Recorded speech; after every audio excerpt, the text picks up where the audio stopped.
Je suis trop fatigué. Je viens d'apprendre qu'il y avait une messe le week-end dernier pour rendre hommage à Maréchal Pétain à Verdun. Il y a des mecs, ils sont tellement nostalgiques de Pétain qu'ils ont parlé allemand pendant la messe. Si on analyse bien la situation, aujourd'hui, t'as plus de chances de se faire traiter de antisémite en disant fruit Palestine que de rendre hommage à l'un des plus grands antisémites de l'histoire. C'est comme si pour protéger ton enfant parce que t'as peur des pédophiles, tu le confiais à Marc Dutroux. Et t'as les mecs pour justifier cette messe, ils ont dit ouais, il y a le Pétain de 1916 et Pétain de 1940. Il faut distinguer les deux. Ah, les bâtards, ils sont trop forts. Avant, on disait il faut séparer l'homme de l'artiste. Maintenant, on dit il faut séparer l'homme de son époque. Et ça doit être pour ça que personne n'a réussi à condamner Netanyahou. Ils ne connaissent que Netanyahou de 10 ans, celui qui fait des coloriages. À force de voir tout séparé, ils ne veulent plus condamner l'homme, ils veulent condamner ses membres. Ah non, c'est pas la faute de Darmanin, c'est la faute de sa main et de sa teub. Il faut savoir faire la distinction. Du coup, je me suis dit que le ministre de l'Intérieur allait saisir dans l'affaire. Eh ben non, juste un message sur X, je condamne, blablabla. Et ensuite, le parti porte plainte contre Pierre-Emmanuel Barré pour y voir sur les policiers. Non, ils vont pas se réveiller un matin et admettre que ces institutions sont structurellement brutales, racistes et déresponsabilisantes. Mon enquête ira plus vite.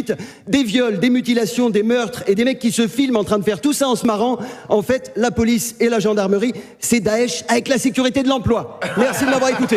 En vrai, c'est marrant. Il y a la prémisse, la chute. C'est bien exécuté. Après, pour sa défense, il n'avait pas distingué les policiers de 2015, les héros de Bataclan, et les policiers de 2025, les charros de garde à vue. C'est peut-être pour ça que l'ennuyé était énervé. Et là, on n'est pas fut-fut. Hein. Il vient de donner la meilleure promo à une chronique pour 0 €. Et c'est marrant, la France donne des leçons. Liberté d'expression, liberté d'expression, liberté d'expression. Alors, liberté, oui, mais expression, ça dépend de qui. Tu te rends compte, les sympathisants de Pétain ont plus de liberté d'expression que des humoristes. Aujourd'hui, t'as des mecs qui apprennent allemand F1 pour parler comme des SS, et d'un autre côté, t'as des gens qui dénoncent les violences policières. Et l'ennuyeux, ce qu'ils préfèrent faire, ta gueule, sa gauchasse.